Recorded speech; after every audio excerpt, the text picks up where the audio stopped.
ಇನ್ನು ಕುಮಾರಸ್ವಾಮಿ ಡಿ.ಕೆ. ಶಿವಕುಮಾರ್ ಅವರ ವಿರುದ್ಧ ನಿರಂತರವಾಗಿ ಆರೋಪವನ್ನು ಮಾಡ್ತಾ ಇದ್ದಾರೆ. ಈ ವಿಚಾರಕ್ಕೆ ಸಂಬಂಧಿಸಿದಂತೆ ಇವತ್ತು ಡಿ.ಕೆ. ಶಿವಕುಮಾರ್ ಮಾತನಾಡಿದ್ದಾರೆ. ಎಚ್.ಡಿ.ಡಿ ಕುಟುಂಬ ಅಂದರೆ ದೇವೇಗೌಡರ ಕುಟುಂಬದ ಬಗ್ಗೆ ನಾನು ಕೆಟ್ಟದ್ದು ಬಯಸಲ್ಲ, ಅದರ ಅವಶ್ಯಕತೆಯೂ ಕೂಡ ನನಗಿಲ್ಲ. ನನ್ನ ಬ್ರದರ್ ಕುಮಾರಸ್ವಾಮಿಗೆ ಮುಂದೆ ನಾನು ಅಸೆಂಬ್ಲಿಯಲ್ಲಿ ಉತ್ತರ ಕೊಡ್ತೀನಿ.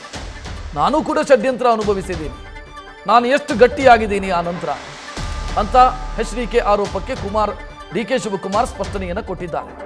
ಬೇರೆಯವರನ್ನ ಬ್ಲೇಮ್ ಮಾಡೋ ಉದ್ದೇಶ ನನಗಿಲ್ಲ, ತಿಮಿಂಗಿಲವನ್ನು ಹಿಡಿದು ಅವರೇ ನುಂಗ್ಕೊಳ್ಳಿ ಅಂತ ಡಿ.ಕೆ. ಶಿವಕುಮಾರ್ ಮಾತನಾಡಿದ್ದಾರೆ. ನಾನು ಥಿಯೇಟರು ಎಕ್ಸಿಕ್ಯೂಟಿವ್ ಪ್ರೊಡ್ಯೂಸರು ಅಲ್ಲ, ಡೈರೆಕ್ಟರೂ ಅಲ್ಲ ಅಂತ ಡಿ.ಕೆ. ಶಿವಕುಮಾರ್ ಪ್ರತಿಕ್ರಿಯಿಸಿದ್ದಾರೆ. ನನಗೆ ಯಾವ ಸುದ್ದಿನೂ ಗೊತ್ತಿಲ್ಲ, ಯಾರು ಪ್ರೆಸ್ ಮಾಡಿದಾರಂತೂ ಗೊತ್ತಿಲ್ಲ. ನಾನು ಎಲೆಕ್ಷನ್ ಬ್ಯುಸಿಲಿದ್ದೀನಿ, ನನಗೆ ಯಾರ ಹತ್ರ ಮಾತಾಡ್ಸೋಂಥ ಅವಶ್ಯಕತೆಯೂ ಇಲ್ಲ. ನಾನು ಯಾವ ಸ್ಟ್ರೈಕು ಮಾಡಿಸೋಂಥ ನನಗೂ ಅವಶ್ಯಕತೆ ಇಲ್ಲ. ನಾನು ಸ್ಟ್ರೈಕ್ ಮಾಡೋಂಥ ಅವಶ್ಯಕತೆಯೂ ಇಲ್ಲ, ಬೇರೆಯವ್ರ ಮೇಲೆ ಆರೋಪ ಮಾಡೋಂಥ ಅವಶ್ಯಕತೆಯೂ ಇಲ್ಲ, ನೆರೆಟಿವ್ ಬದಲಾವಣೆ ಮಾಡೋಂಥ ಅವಶ್ಯಕತೆಯೂ ಇಲ್ಲ. ಅರ್ಥ ಆಯ್ತಾ?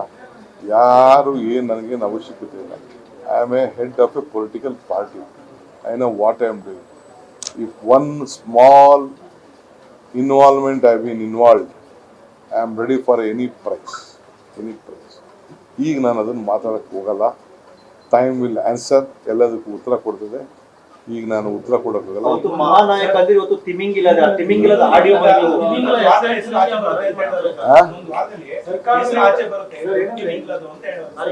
ಭಾಗಿಯಾಗಿರ್ತಕ್ಕಂಥ ದೊಡ್ಡ ತಿಮಿಂಗಿಲ ಹಿಡಿಬೇಕಾಗಿದೆ. ಅವ್ರನ್ನ ಹಿಡಿದ್ರೆ ಎಲ್ಲವೂ ಕೂಡ ಯಾರು ಬೇಕು ಅವ್ರು ಹಿಡಿದು ಪಡೆದು ಎಲ್ಲಾರನ್ನು ತಂದು ಒಳಗೆ ಹಾಕಿ ಅವ್ರೇನು ನುಂಗ್ಕೊಳ್ಳಿ.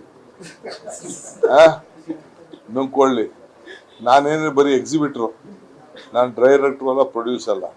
I am an exhibitor, theatre exhibitor. ನಾನು ದೇವೇಗೌಡ ಕುಟುಂಬ ಕಳಂಕ ತರೋದಕ್ಕೆ ರೇವಣ್ಣ ಬಂಧಿಸಿದ್ದಾರೆ ಅಂತ ಹೇಳಿದ್ದಾರೆ. ಪಾಪ ನನಗೂ ಹೊಟ್ಟೆವ್ರಿ ಪಾಪ. I feel sorry for it. ನನಗೂ ಪಾಪ ಆಗಬಾರ್ದು, ಒಂದು ದೊಡ್ಡ ಕುಟುಂಬ ಇವೆಲ್ಲ ಆಗಬಾರ್ದು ಅಂತ ನನಗೂ I feel sorry for it. ಅವ್ರಿಗೆ ನಮ್ಮ ಮೇಲೆ ಏನಾದ್ರು ಬಯಸ್ಕೊಳ್ಳಿ, ನನಗೆ ಯಾವ ಕಾರಣಕ್ಕೂ ಕೆಟ್ಟ ಬಯಸೋನಲ್ಲ, ನನಗೆ ಅವಶ್ಯಕತೆಯೂ ಇಲ್ಲ. I believe in law of nature, ಪ್ರಕೃತಿ ನಿಯಮ ಅಂತಿದೆ. ನಾನು ಅನುಭವಿಸಿರೋನು ರಾಜಕಾರಣದಲ್ಲಿ ಷಡ್ಯಂತ್ರ ಅನುಭವಿಸಿರೋನು. ನಾನು ಎಷ್ಟು ಗಟ್ಟಿಯಾಗಿದ್ದೀನಿ, ಎಷ್ಟು ಧೈರ್ಯವಾಗಿದ್ದೀನಿ, ಎಷ್ಟು ಆತ್ಮವಿಶ್ವಾಸದಿಂದ ಇದೆ ಅಂತ ಅಂದ್ಬಿಟ್ಟು ನನಗೆ ಗೊತ್ತಿದೆ. ಸೊ ಅದಕ್ಕೆ ನನಗೆ ದೇವರು ನನಗೆ ಎಲ್ಲ ಥರದ ರಕ್ಷಣೆ ಕೂಡ ನನಗೆ ಮಾಡಿದ್ದಾರೆ. ಸೊ ನಾನು ಯಾರಿಗೂ ಕೆಟ್ಟ ಬಯಸೋದಿಲ್ಲ, ಭಗವಂತ ಎಲ್ಲ ನೋಡ್ಕೊಳ್ಳಿ. ಬಟ್ ಕುಮಾರಣ್ಣಗೆ ಮಾತ್ರ ನನ್ನ ಬ್ರದರ್ಗೆ ಅಸೆಂಬ್ಲಿಲಿ ಉತ್ತರ.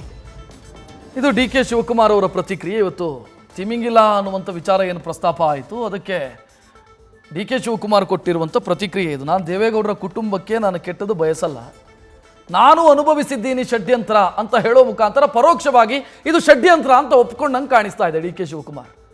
ಇಲ್ಲ ಅಂತಂದ್ರೆ ಏನರ್ಥ? ನಾನು ಅನುಭವಿಸಿದ್ದೀನಿ ಷಡ್ಯಂತ್ರ, ನಾನು ಆ ಷಡ್ಯಂತ್ರ ಅನುಭವಿಸಿದ ನಂತರ ಗಟ್ಟಿಯಾಗಿದ್ದೀನಿ ಅಂತ ಹೇಳಿದರೆ ಇದು ಕೂಡ ಷಡ್ಯಂತ್ರ ಅನ್ನೋದನ್ನು ಪರೋಕ್ಷವಾಗಿ ಒಪ್ಪಿಕೊಂಡಂತಾಯಿತು ಡಿ.ಕೆ. ಶಿವಕುಮಾರ್. ಎರಡನೆಯದ್ದು, ಡಿ.ಕೆ. ಶಿವಕುಮಾರ್ ಅವರ ಹೇಳಿಕೆಯಲ್ಲಿ ನಾವು ಗಮನಿಸುವಂಥ ಮತ್ತೊಂದು ವಿಚಾರ ಇದೆ. ನಾನು ಈ ಕೇಸ್ನಲ್ಲಿ ನನ್ನ ಇನ್ವಾಲ್ವ್ಮೆಂಟ್ ಇಲ್ಲವೇ ಇಲ್ಲ. ಒಂದು ವೇಳೆ ಇದ್ದರೂ ನಾನು ಇದೆ ಅಂತಾದರೆ, ಈ ಕೇಸ್ನಲ್ಲಿ ನನ್ನ ಇನ್ವಾಲ್ವ್ಮೆಂಟ್ ಇದೆ ಅಂತಾದರೆ ನಾನು ಯಾವುದೇ ರೀತಿಯ ಶಿಕ್ಷೆ ಅನುಭವಿಸೋದಕ್ಕೂ ಕೂಡ ನಾನು ಸಿದ್ಧನಿದ್ದೀನಿ ಅಂತ ಡಿ.ಕೆ. ಶಿವಕುಮಾರ್ ಅವರು ಹೇಳಿದ್ದನ್ನು ಗಮನಿಸಿದೆ. ನ್ಯೂಸ್ ಫಸ್ಟ್, ನಿರ್ಭೀತಿಯಿಂದ ನಿಮ್ಮ ಪರವಾಗಿ.